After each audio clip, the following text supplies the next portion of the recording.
নমস্কার, আমি আজকে পটল আলু তরকারি নিয়ে এলাম। পটল চিংড়ি করব, দেখতে থাকো তোমরা। পটলটা কেটে কিন্তু ধুয়ে নিয়েছি, সাথে কিছু আলু নিয়েছি আর চিংড়ি মাছ কেটে ধুয়ে নিয়েছি। আমি কড়াইতে পরিমাণ মতো তেল দেব আর চিংড়ি মাছটা ভেজে তুলে রাখবো।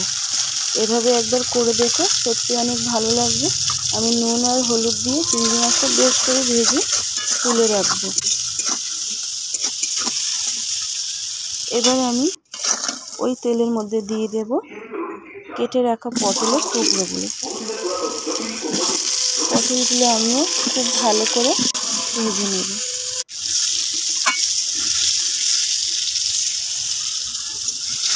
হলুদ আর নুন দিয়ে ভেজে এবার তুলে নিলাম। দেখো পটলটা।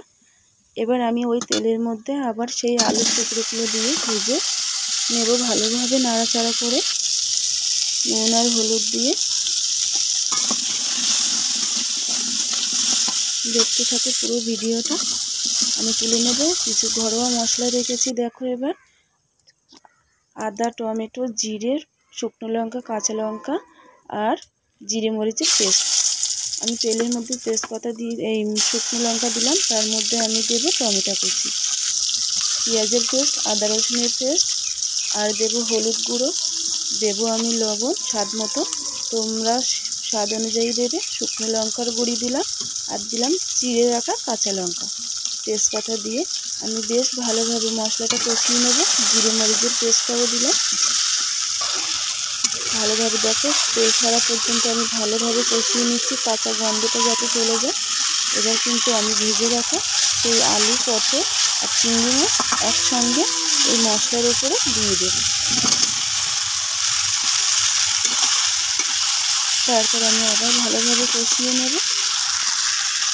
পুরো ভিডিওটা দেখে ভালো লাগলে চ্যানেলটা সাবস্ক্রাইব করে দিও। আমার কিন্তু প্রায় কষানো রেডি। আমি এবার পরিমাণ মতো জল দিয়ে দেব পটল চিংড়িতে। ফুটে আসা পর্যন্ত আমি এবার অপেক্ষা করব। আমার চিংড়ি পটল ফুটে এসছে দেখো। খুব বেশি টাইম কিন্তু লাগবে না, কারণ অনেক আগেই সিদ্ধ করে নিয়েছিলাম সবগুলো, তাই ভেজে নিয়েছিলাম, তাই সিদ্ধ হয়ে গেছে। আমার পটলের তরকারি কিন্তু রেডি, চিংড়ি পটল। এভাবে একবার করো, ভালো লাগবে। আর পাশে থেকো সবাই।